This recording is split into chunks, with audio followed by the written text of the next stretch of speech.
Williams, you were arrested for pursuant to an arrest warrant.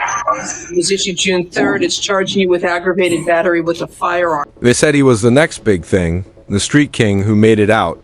But what if I told you that behind the designer shades, the diamond grills, and those million-dollar verses, there's a story darker than his lyrics ever revealed? How does a rapper go from flashing $41,000 in cash to losing everything because of a Louis Vuitton bag? Is this just bad luck or the price of playing gangster in real life? Tonight, we're diving deep into the chaos, the fame, and the downfall of Pooh Shiesty, the rapper who had it all and lost it all. They say fame changes people, but in Pooh Shiesty's case, it didn't change a thing. If anything, it just gave him more money to fund the same chaos he came from. Born Lantrell Donald Williams Jr. in the heart of Memphis, Tennessee, he wasn't just another kid on the block, he was the block. The danger, the hustle, the energy, it all lived inside him. While most kids were playing basketball, Pooh was learning the currency of survival. Guns, loyalty, betrayal, the real syllabus of street life. Then came the dream, music. In 2019, he dropped Hell Night, a track so raw it sounded like a confession disguised as a hit. His lyrics weren't poetry, they were autobiographical evidence. And people loved it. Finally, someone who wasn't faking the real. Pooh didn't rap about the streets. He rapped from them. By 2020, he was signed to Gucci Mane's 1017 Records, a move that transformed him from local legend to global name. And when he teamed up with Lil Durk for Back in Blood, the internet exploded. Billboards, tours, interviews, everyone wanted a piece of Pooh Shiesty. He was fast becoming the symbol of authentic street success. But here's the problem. When you live by the street code, you can't retire from it just because you got a record deal. Fame doesn't erase your enemies. It multiplies them. While his fans saw luxury cars and gold chains, behind the scenes there were beefs, paranoia, and power plays straight out of a gangster movie. Rumors started flying, gunfights, cash deals gone wrong, and mysterious disappearances. Social media caught on fast. One viral tweet read, "Pooh Shiesty acting like he's still trapping when he got a mansion now." People laughed. Until things got too real. Then came the Florida incident, the moment everything changed. It was supposed to be a regular deal, nothing major, but the streets don't do nothing major. Witnesses claim Pooh showed up armed, ready to flex and intimidate. Shots were fired. Nobody knew who pulled first. Chaos, cars peeling out, people screaming. And in that chaos, a single mistake sealed his fate. Because when the smoke cleared and the cops rolled in, they found something strange. A Louis Vuitton bag stuffed with $41,000 in cash, left behind like a signature. At first, police thought it was random until they traced the serial numbers on the bills. And guess what? They matched the exact money Pooh had flashed on Instagram just days earlier. That wasn't just bad luck, that was poetic justice wrapped in designer leather. Screenshots, timestamps, and video evidence did what no snitch ever could. By the time the story hit the media, it wasn't Pooh Shiesty, the rapper. It was Pooh Shiesty, the suspect. And as the headlines got darker, his world started crumbling, record labels panicking, fans divided, and investigators circling like vultures. But that was just the beginning. Because what came next wasn't just a scandal. It was an implosion.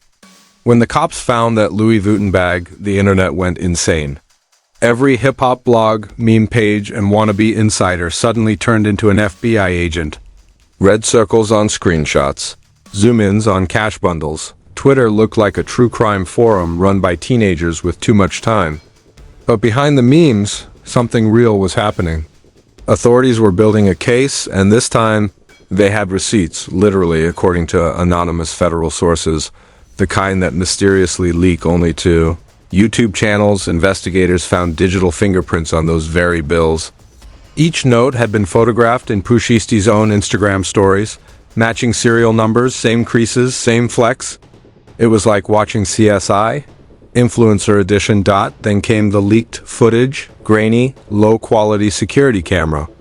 Clips that allegedly showed Pooh's rented McLaren speeding away after the shootout. The footage was fake, of course, but it didn't matter.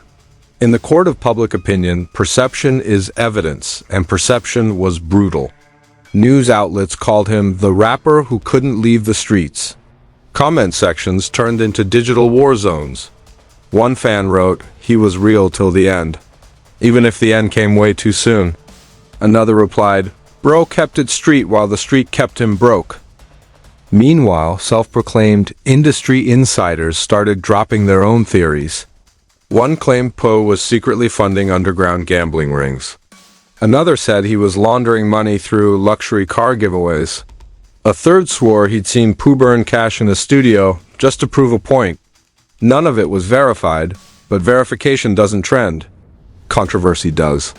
Suddenly, every blogger, every hip-hop investigator, every random YouTuber with a mic was milking the chaos. Exclusive, the real truth about Pooh Shiesty, what the media won't tell you, and then proceed to tell everyone anyway. Still, the investigation kept growing. Police reportedly seized phones, cars, and even a custom diamond pendant worth over $100 K, claiming it was purchased with dirty money. An alleged insider leaked a conversation between label execs panicking about bad publicity.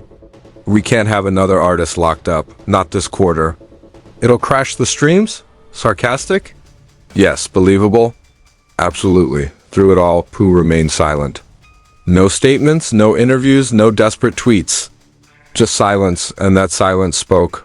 Louder than any press release ever could. Then out of nowhere came another twist.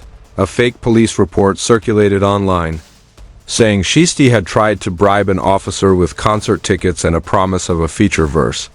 The internet didn't even question it, they just ran with it. Because at that point, it wasn't about truth anymore. It was about the story, and that story was selling fast. His Spotify numbers dipped, but YouTube searches for his name skyrocketed. In a twisted way, scandal had made him even more famous. But fame bought with fire always burns the one who lights it. Because as the investigation deepened, the fake leaks began to look a little too real. By the time the fake leaks started feeling a little too real, it was already over. The feds had been watching, the labels were panicking, and the internet? It was eating popcorn, refreshing for updates like it was a Netflix series. Except this time, the season finale wasn't scripted, it was federal court. When Pooh Shiesty finally appeared in court, the cameras flashed like a red carpet premiere. Reporters yelling, fans crying, haters tweeting. The chaos was cinematic. The man once celebrated for his lyrics about staying real was now wearing beige prison khakis. And let's be honest, beige doesn't go with diamond chains. Prosecutors came prepared. They had the bag, the bullets, the cash, and the Instagram evidence. It was like they'd binge-watched his entire social media and built a case out of captions. The judge didn't need much convincing. Still, in a twist that could only happen in modern hip-hop, Shiesty took a plea deal, avoiding a possible life sentence and settling for 63 months. Behind bars, social media turned the courtroom into a circus. Memes flooded timelines. Back in jail FT, Lil Durk, Gucci Mane presents 1017 correctional records. And as much as it hurt his image, the internet was having the time of its life. Because in the digital age, tragedy trends faster than talent, but behind the noise, there was still a person sitting in a cell writing lyrics no one could hear yet. Reports claim that during his time in prison, Pooh wrote 5 to 6 albums. He told close friends, "When I get out, I'm coming harder than ever." Whether that was motivation or delusion, only time would tell. Meanwhile, his fan base split in two. Half believed he was a victim of fame, a product of a system that loves to exploit street credibility until it destroys you. The other half said he got exactly what he asked for. Either way, his story had become a morality tale, a warning that you can't play both sides forever, and then came the twist no one expected, the quiet comeback. In 2025, whispers began online. Pooh's in a halfway house. Photos leaked, blurry, unconfirmed, but viral anyway. He looked different, calmer, older, maybe even wiser. Rumor had it he'd been writing again, planning a new era. Promising redemption? But can redemption sell in a world addicted to downfall? Will fans who loved his chaos still love his calm? That's the million-dollar question. Pooh Shiesty's story isn't just sad, it's symbolic. It's what happens when the internet crowns you a king, then live streams your execution. He wanted to be real, and he was. Too real for the industry, too real for fame, and maybe too real for survival.now as he waits for his April 2026 release. The world watches again, this time not for another scandal, but for a second chance, because maybe the saddest this video of all isn't what he lost. It's wondering whether, after everything, Pooh Shiesty will ever truly get it back in blood. So, what do you think? Is Pooh Shiesty a victim of fame? Or just another rapper who couldn't leave the streets behind? Was this all a setup? Or karma catching up in designer shoes? Because one thing's for sure, fame can buy you everything except freedom from your own past. And if this story proves anything, it's that in the rap game, the higher you climb, the louder they cheer when you fall. But who knows, maybe this time Pooh will turn the pain into power. Maybe that next album will be the redemption nobody saw coming. Drop your thoughts in the comments. Because this story isn't over, it's just getting started. And if you want more shocking stories, hidden truths, and viral investigations, you already know what to do. Like, comment, and subscribe before the next headline drops.